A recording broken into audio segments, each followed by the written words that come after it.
खुदा साहब, आपसे इब्तिदा करूंगा। मैं आपकी तहरीर मुस्तकिल देख रहा हूं कि जिसके अंदर आप ये बात समझाने की कोशिश कर रहे हैं लोगों को कि अगर तफ्तीश का निज़ाम बर वक्त हरकत में आ जाए तो बहुत सारे मामला जो केस को ख़राब करने का सबब बनते हैं, केस को कमज़ोर करने का सबब बनते हैं, केस के ऊपर गर्द और मट्टी डालने का सबब बनते हैं, उससे बचाया जा सकता है। क्योंकि अगर कल की बात करें, हफ्ते के दिन की बात करें, तो हफ्ते के रोज़ हमने वो टिकट्स भी चलते हुए देखे जिसमें पता लगा कि जी लाश देर से रिकवर हुई है, देर से मिली है, लिहाजा कत्ल पहले हुआ, कत्ल बाद में हुआ, यानी कि आग लगाने से पहले हुआ कि बाद में हुआ, इसका तयन करना ही मुश्किल है। तो सर, क्या हम ये कह सकते हैं कि तफ्तीश के मामले में भी अगर डिले किया जाए तो जिस तरीके से हम इंसाफ के मामले में कहते हैं कि जस्टिस डिलेड जस्टिस डिनाइड, तो तफ्तीश के मामले में भी यही कहा जा सकता है सर?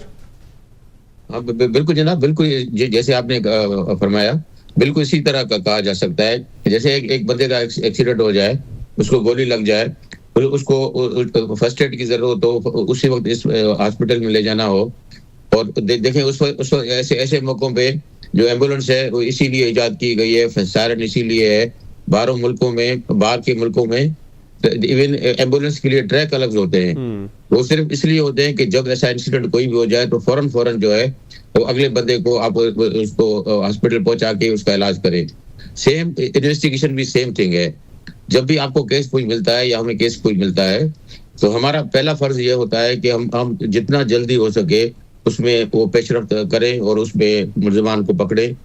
और सर, अगर इस स्पेसिफिक केस की बात करें, जो मुस्तफ़ा केस है, इसकी स्पेसिफिक बात करें तो नाकस निज़ाम तफ्तीश, क्योंकि सर आप खुद भी जो है वो साउथ के अंदर ड्यूटीज़ अंजाम दे चुके हैं जहां पर ये केस हुए, और इससे पहले भी बदनामे ज़माना केस, हम कहें कि शाहरुख जतोई केस, और फिर जो है वो इंतज़ार केस, और इस तरह के मामलात डिफेंस के अंदर पार्टियों में झगड़ा, मनशियात फरोशी, बच्चों का आइस और उसके ऊपर लग जाना। मुझे अच्छी तरह याद है कि मैंने एक जो है वो इंटरव्यू किया था, तारिक धारजो साहब उस वक्त एसएसपी इन्वेस्टिगेशन हुआ करते थे। उन्होंने मुझे ये बताया कि डिफेंस में उस वक्त आइस और इस तरह के नशे हो रहे हैं, क्योंकि ताज़ा एक केस हुआ था, मुरीद अब्बास कत्ल केस, एक एंकर का कत्ल केस हुआ था, और वो भी वाकया डिफेंस में ही हुआ था। वो भी बड़ा मशहूर हुआ था। उसके अंदर भी कई पहलू थे, डबल शाह का पहलू भी था कि पैसों के मामलात भी थे, और भी बहुत सारे पहलू उसके अंदर आए थे। तो सर, ये जो साउथ है ख़ास तौर पर, वहाँ पर जिस तरह के मामलात हो रहे हैं और फिर वहाँ पर इन्वेस्टिगेशन का ताख़ीर से हरकत में आना, उसने इस केस को कितना मुतासिर किया? अगर स्पेसिफिक केस की बात करें जनाब, जैसे इस केस की बात चल रही है, इस केस का जो बेड़ा गर्क हुआ है, वो बेड़ा गर्क विटनेस खराब हुई है, बेड़ा गर्क हुआ है, डिले हुआ है, या इनकी जो अब मुस्तफा की वालदा इतने अरसे बेचारी फिरती रही, वो केस खराब ही इन्वेस्टिगेशन न करने की वजह से हुआ है। कि इन्होंने इन्वेस्टिगेशन जब एफआईआर रजिस्टर हुई, कि एफआईआर रजिस्टर में कोई डिले नहीं है। 6 तारीख को मुस्तफा का अगवा हुआ है, 7 तारीख को ये एफआईआर दर्ज हो गई है रात को 10 बजे। एफआईआर में कोई डिले नहीं है, लेकिन 7 तारीख को ये सारा वक़्वा वहाँ बलूचिस्तान में हो चुका था। वहाँ गाड़ी जल चुकी थी, ये मुल्ज़िमान वापस आ चुके थे और यहाँ स्कर्दू जाने की तैयारी कर रहे थे। अगर ये इब्तिदा जो इन्वेस्टिगेशन की जो न करने की जो इब्तिदा है ना, वो जितनी रिस्पांसिबिलिटी साउथ पुलिस की है, सेम इतनी रिस्पांसिबिलिटी, इससे ज्यादा रिस्पांसिबिलिटी जो बलूचिस्तान पुलिस की भी है। क्योंकि बलूचिस्तान पुलिस के पास जब गाड़ी मिल गई, और मेरे पास वो वीडियो है जिसमें उसका तफ्तीशी अफसर जो गाड़ी को चेक कर रहा है बलूचिस्तान में, तो वो ये कह रहा है कि इस गाड़ी का जो है जो नंबर कहाँ है, वो नंबर निकालें। अब गाड़ी का जो चेसिस नंबर है इसका मार्क एक्स का, वो चेसिस नंबर 5 जगह पे लगा होता है, और इंजन नंबर जो है वो ब्लॉक पे इम्पोज होता है।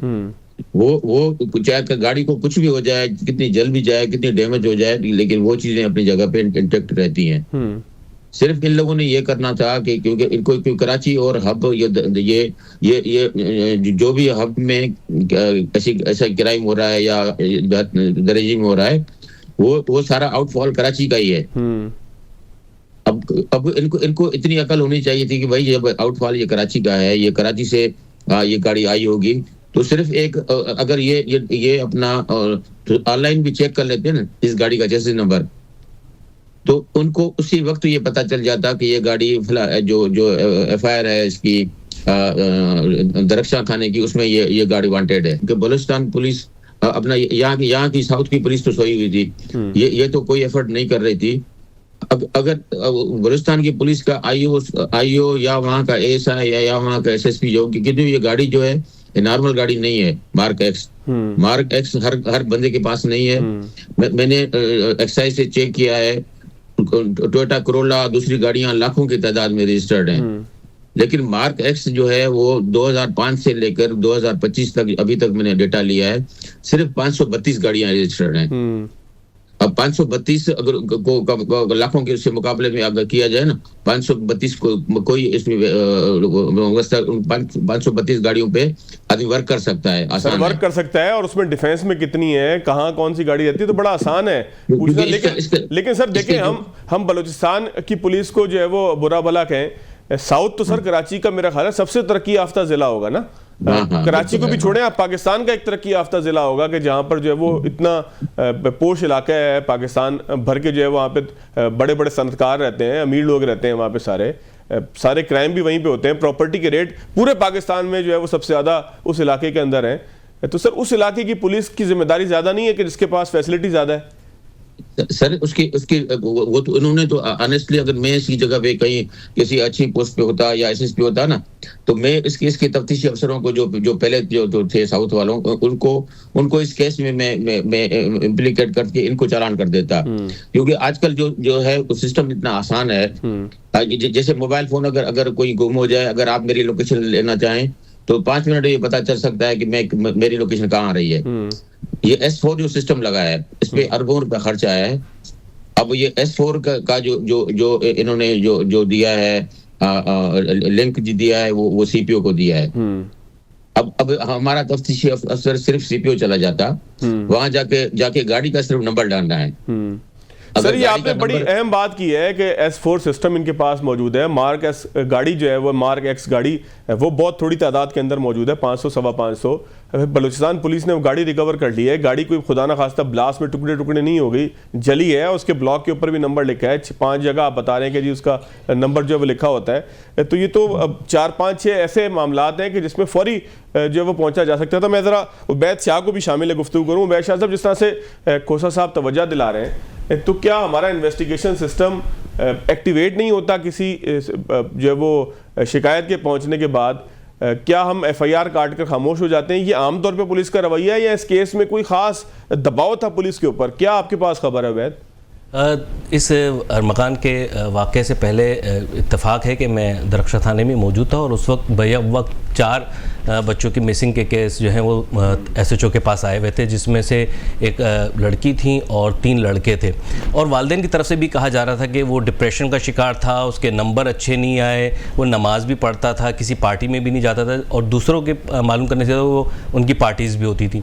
तो इस तरह पुलिस का एक परसेप्शन बन जाता है, एक माहौल बन जाता है कि जनाब, क्योंकि वो जिस तरह आपने कहा कि पोश इलाका है, तो ऐसा नहीं हो सकता है कि किसी ऑर्गेनाइजेशन से वो लोग वाबस्ता हो जाएं। अमूमन वो लोग किसी अपने दोस्तों के पास चले जाते हैं, अपने किसी कज़न के पास चले जाते हैं और लौट कर वापस आ जाते हैं। यही वजह है कि इन्वेस्टिगेशन। लेकिन ये भी सही है कि ऐसे इलाकों में जब इस तरह के वाक़यात होते हैं, बच्चा ख्वाह अपनी मर्ज़ी से गया हुआ हो, पुलिस पर दबाव होता है, क्योंकि वहाँ पर SSP और DIG से कम की SHO के पास सिफारिश नहीं आती। तो उबैद, आपको कहीं पर लगता है कि पुलिस के ज़हन में ये भी था कि ये एंटी नार्कोटिक फोर्स इसको पहले गिरफ्तार कर चुकी है, तो ये वही दोबारा ले गए होंगे और पुलिस ने कहा कि जी ये तो क्रिमिनल रिकॉर्ड था, तो बस ये इसकी इन्वेस्टिगेशन भी नहीं करनी क्योंकि ये तो क्रिमिनल था? जी बिल्कुल।